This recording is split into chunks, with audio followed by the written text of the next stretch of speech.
Hola, soy Tomás Martínez. Yo soy Tomás Licio Yo soy Sofía Brusa. y vamos a exponer la ciencia de la motricidad humana. Bueno, en el intento de teorización de la ciencia de la motricidad humana, el pensamiento del hombre durante la época de la modernidad estuvo centrado básicamente en una racionalidad instrumental, dándole lugar al cuerpo humano de herramienta indispensable para la producción de la industria, al que se debe cuidar para obtener mayores resultados. Esto generó un incremento en los mecanismos de control sobre el cuerpo y movimiento de los sujetos, con el fin de garantizar dicha producción y generar un mejor cuerpo que sea útil y capaz de desarrollar una fuerza de trabajo. En un contexto donde había una crítica hacia el dualismo entre el alma y el cuerpo, donde el alma mantiene una superioridad sobre el cuerpo, debido a que en el alma se encuentra la espiritualidad del ser, se manifiesta a través del pensamiento y es a través de este que se es capaz de querer y de conseguir, y el cuerpo juega un papel secundario, mecánico, que se mueve a partir del espíritu, se limita únicamente a actuar y depender de lo que el pensamiento manifieste. Esta misma posición epistemológica generó concepciones en torno al movimiento, definiéndolo como el desplazamiento de un cuerpo en el espacio, lo que deja ver de manera evidente que el cuerpo es considerado como un objeto, separado de un sujeto que conoce y se relaciona en un espacio y tiempo determinado. Ante este contexto, surge una ruptura epistemológica que revolucionó el pensamiento de la humanidad de diferentes áreas del conocimiento. Es así como nace una nueva área del conocimiento, la ciencia de la motricidad humana. Surge a fines del siglo XX en Portugal con la propuesta de Manuel Sergio, un filósofo del deporte, activista y político portugués, principal referente de este intento ya que fue su principal impulsor. Se centró en el estudio de la motricidad humana como una dimensión integral del ser. Además de Manuel Sergio, hubo otros referentes clave para este intento, como Pascal, Maturana y Varela, Polignac, entre otros. La ciencia de la motricidad humana es un nuevo campo de conocimiento que abre la posibilidad de trascender más allá de los límites del conocimiento. Durante mucho tiempo se ubicó el estudio de la motricidad a determinadas disciplinas en particular, lo que ocasionó un reduccionismo filosófico y epistemológico, que llevó a fragmentar al ser humano. Hoy, gracias al nuevo paradigma de la ciencia de la motricidad humana, se abre la posibilidad de un nuevo campo que puede abarcar una amplia variedad de líneas de investigación, las cuales, a partir de la motricidad y la corporeidad, de las experiencias vividas por los sujetos y de un análisis transdisciplinar, es posible desarrollar nuevas vías para hacer ciencia. La ciencia de la motricidad humana se presenta como un campo interdisciplinario que busca trascender las fronteras tradicionales entre disciplinas y ofrecer holística una visión del ser humano en movimiento. Su difusión y alcance contribuyen a mejorar la calidad de vida de las personas y a promover un mayor bienestar físico y emocional. Las principales críticas al enfoque tradicional de la educación física desde la ciencia de la motricidad humana son el cuerpo-objeto o el cuerpo-sujeto. El enfoque cartesiano que prevalece en la educación física tradicional reduce el cuerpo a un objeto físico, desvinculado desde la experiencia vivida del sujeto. La ciencia de la motricidad humana propone pasar del cuerpo-objeto al cuerpo-sujeto, reconociendo que el cuerpo es la base de la identidad y de la acción intencionada. El paradigma mecanicista y dualista. Se critica la herencia platónico-cartesiana de la educación física que separa cuerpo y mente y prioriza el físico sobre las dimensiones simbólicas, afectivas y espirituales. Los reduccionismos epistemológicos son el ontológico, el metodológico y el epistemológico, que se basa en disciplinas ajenas en lugar de ser autónomos. La alineación a través del deporte-espectáculo. El énfasis en el rendimiento deportivo genera movimientos mitificados y objetivos aislados del sentido humano y social. En cuanto al contexto histórico, la educación física moderna surge en la tradición cartesiana, que separa cuerpo y alma, y concibe el cuerpo solo como un objeto a ser entrenado. Según John Locke y otros pensadores del siglo XVII, el cuerpo es algo mecánico, subordinado a la mente.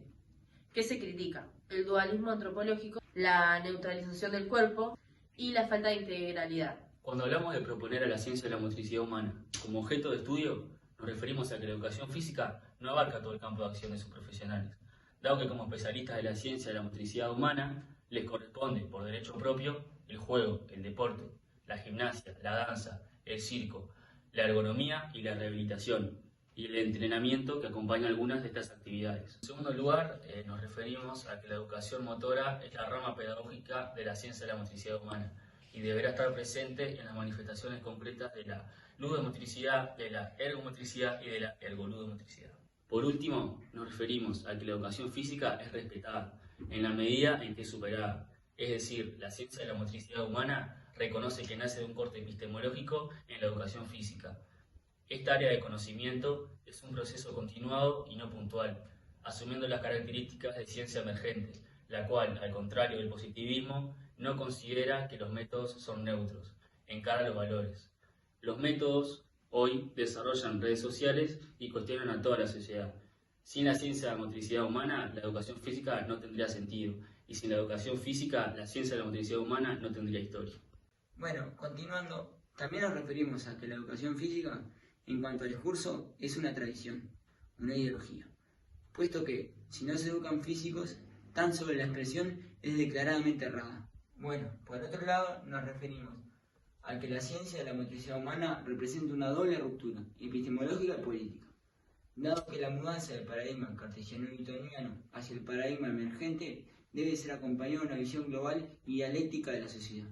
Y por eso, en donde la temática de los derechos humanos y la lucha contra el oscurantismo y la explotación caben enteramente. También nos referimos a que la ciencia de la motricidad humana exige el paso en la investigación y en las aulas y en los entrenamientos y las competiciones y las técnicas de salud del cuerpo-objeto, cuerpo-sujeto, y al fin de todos los dualismos tradicionales, cuerpo-espíritu, hombre-mujer, señor-siervo, etc. Además, nos referimos a que las expresiones como ciencia del deporte presentan una deficiente crítica del conocimiento, fundamentalmente en la actual fase de transición paradigmática, puesto que es, en primer lugar, la motricidad humana la que fundamenta el deporte. La motricidad humana existe aunque no haya deporte, ya que el deporte es la continuación de la misma. Por otros medios, someter al cuerpo a un programa de entrenamiento y la adaptación bioquímica, celular y circulatoria, resulta principalmente de la motricidad humana.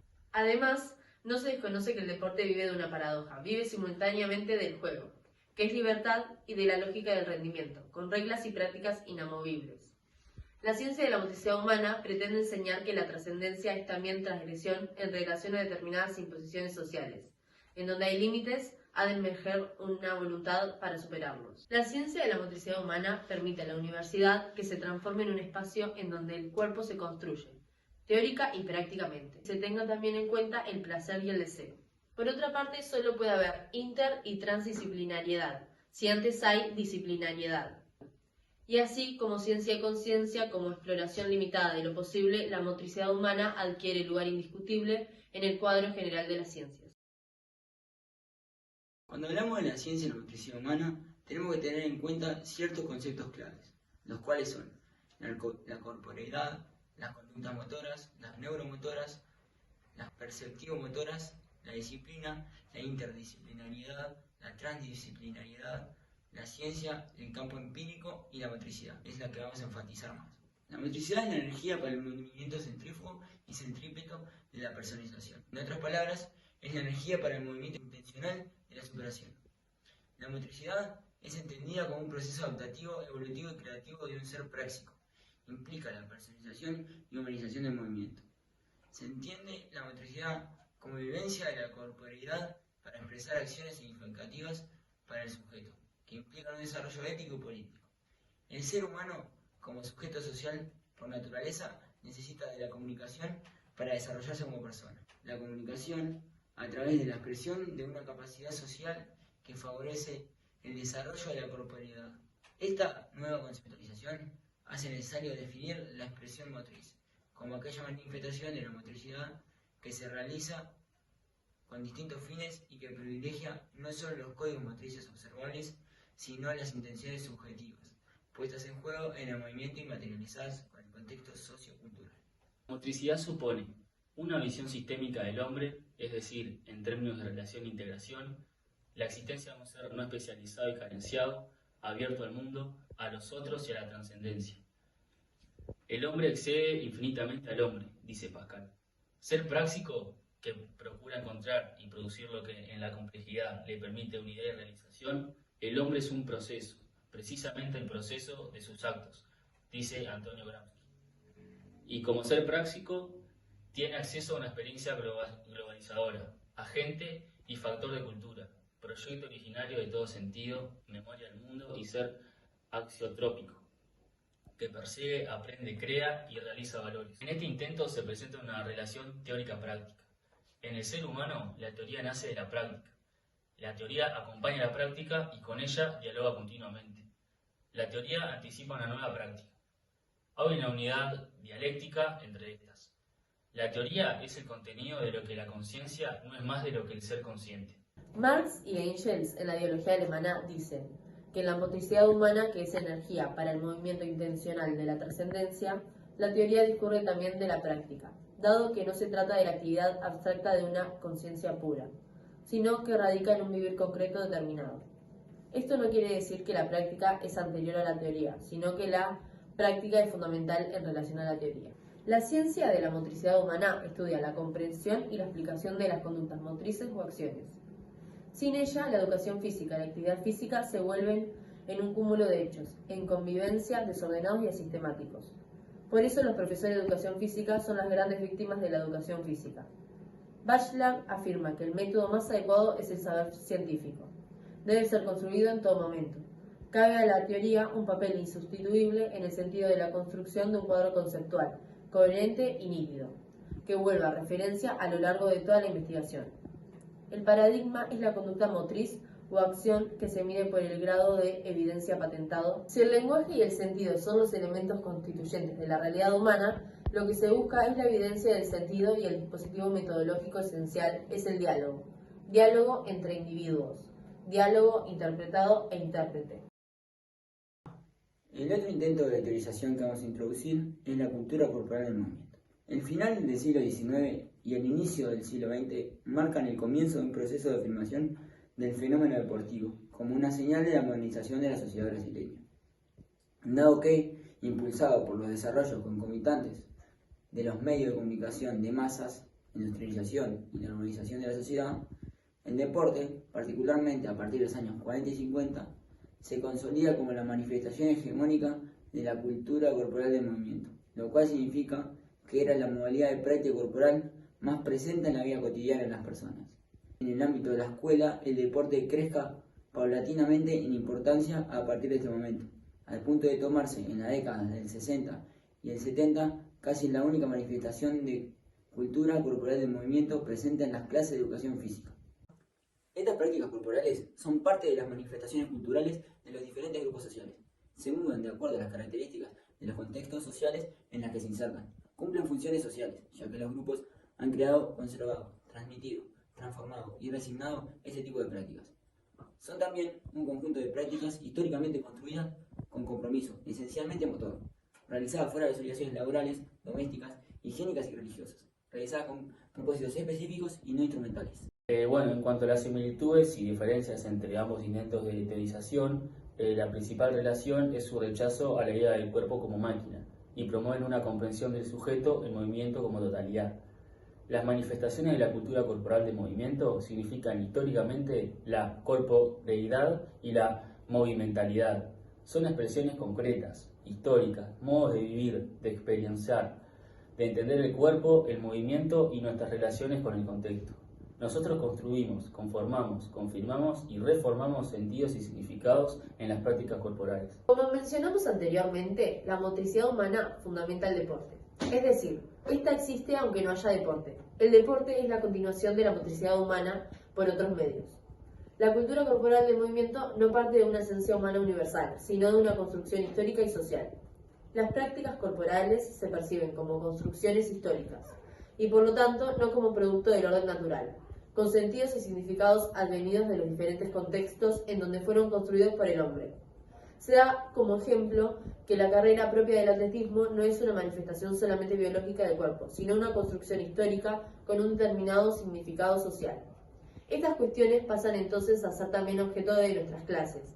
Impulsan a los alumnos a poder apropiarse de esa manifestación cultural en un sentido amplio, no solo con el objeto de repetirla, sino de forma tal que participen en esa construcción, para lo cual es fundamental que la comprendan, que aprendan también a construir cultura.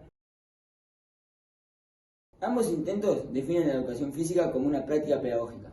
Se refiere a la disciplina que utiliza el movimiento corporal para el desarrollo integral de las personas, abarcando capacidades motoras, sociales, afectivas y cognitivas. El papel de la educación física en el currículo escolar pasa a ser el de introducir a los alumnos en el universo de la cultura, a fin de que ellos puedan apropiarse, construir, transformar y disfrutar autónoma y críticamente esa parcela de la vida. La ciencia de la motricidad humana nos permite visibilizar cómo el cuerpo ha sido históricamente entendido, controlado y representado desde una perspectiva reduccionista y dualista. En la modernidad, como vimos, el cuerpo fue conceptualizado como una herramienta productiva, desvinculada de la subjetividad, subordinada a la mente, pensada en una racionalidad instrumental. La educación física heredó muchas de estas concepciones, reduciendo el movimiento a técnica, el cuerpo a máquina y la enseñanza a entrenamiento. El cuerpo deja de ser objeto y se reconoce como sujeto. La ciencia de la motricidad humana nos obliga a repensar nuestras prácticas docentes, investigativas y sociales desde una mirada integral y situada en el movimiento humano. Ya no se trata solo de enseñar a mover, sino de reconocer en el movimiento una forma de reconocer, de expresar, de transformar. Es decir, que la educación física no debe enseñar solo técnicas ni rendimientos, sino invitar a los estudiantes a comprender quiénes son, cómo se mueven y qué mundo están reproduciendo con su movimiento.